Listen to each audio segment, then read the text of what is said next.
Hey, my name is Zach Ringonis and I'm a strength and conditioning coach from Melbourne, Australia. And this is going to be my first introduction into long-form YouTube content. I've been posting some reels out, I've been meaning to get around to these longer videos, and I thought I should just bite the bullet, get the first one in at the absolute bare minimum of production quality, and look, everything has to go up from here. So with that being said, this is really just going to be a small guide to improving your mobility.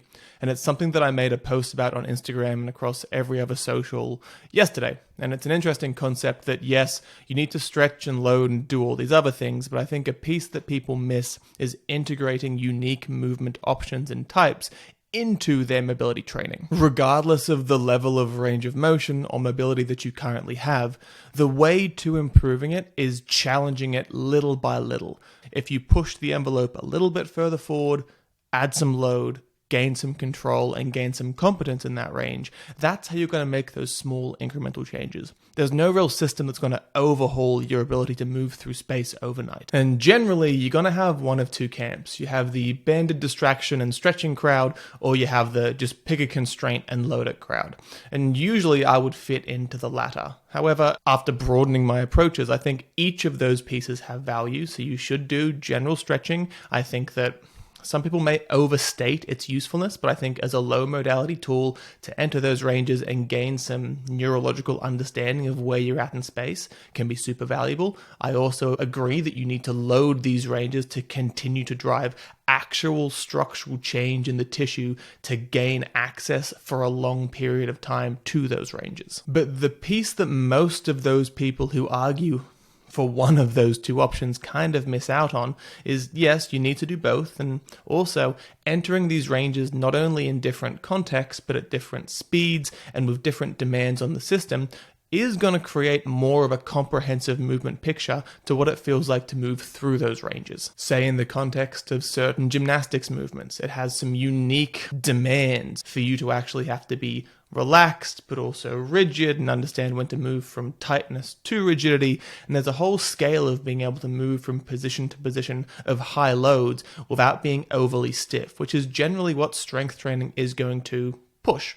You're going to be stiff through these ranges to control them and actually add load. Whereas on the stretching side, you're going to lean more in towards yielding and relaxing through these ranges. So I think introducing movements that have a bit of both, which is generally going to be more ballistic or slightly different slightly different speeds of movement, like plyometrics, different sorts of jumps, different sorts of running, sprinting, Olympic lifting, all of these other pieces that push you into these ranges, but have different demands on connective tissues and on your ability to create those movement patterns and coordinate those patterns effectively. And it's exactly building that more comprehensive movement picture that's going to allow you to have better faculty over those ranges. If you can only enter a certain range under specific context with specific constraints at certain speeds, I wouldn't really say you have active control over that range. You need to be able to enter that range in lots of different situations with one leg, two leg, fast, slow, isometrically, however you want to put it together.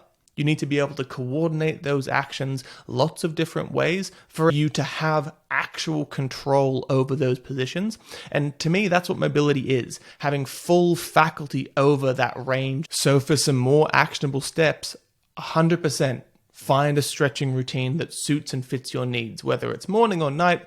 10-15 minutes of general movement is good. Moving is good, and I think we should promote that. Yes, do your strength training in full range of motion, whatever that means to you.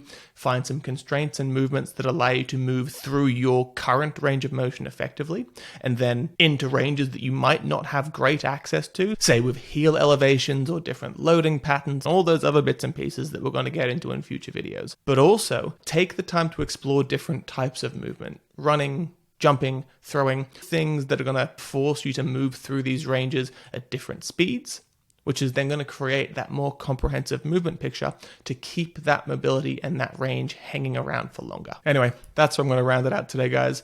Thanks for listening. Don't forget to like, comment, and subscribe. I'm going to link my podcast, Make Strength and Conditioning Great Again, along with my other social medias below.